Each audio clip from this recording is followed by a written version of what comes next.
مساء الخير عليكم، اهلا وسهلا بكم، يا مرحبا في جهز بيتك مع ابو فارس الاجهزه الكهربائيه. جهز بيتك لابو فارس الاجهزه الكهربائيه، هنشرح لك وهنوفر لك ونقول لك ايه المعلومات المتاحه اللي موجوده معانا في رفايع المطبخ واجهزه التكييف اللي متاحه معانا ان شاء الله، وهنقول لك ازاي تختار اجهزه المطبخ.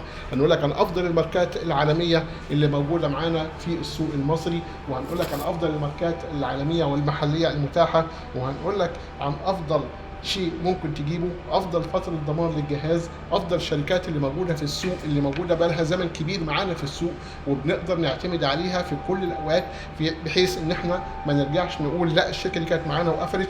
هنقول لك عن المنتجات اللي موجوده كلها بامكانياتها وبكل المحتويات بتاعتها، عن فتره ضمانها، عن انتاجها، عن الصيانه بتاعتها، عن الخدمات بتاعتها. هنقول لك تختار ايه عشان يكون افضل حاجه ليك في بيتك، ليك ولولادك ولاحفادك كمان، فتره ضمان طويله. وكمان لو انت احتجت حاجه هنوصلها لك على مستوى الجمهوريه.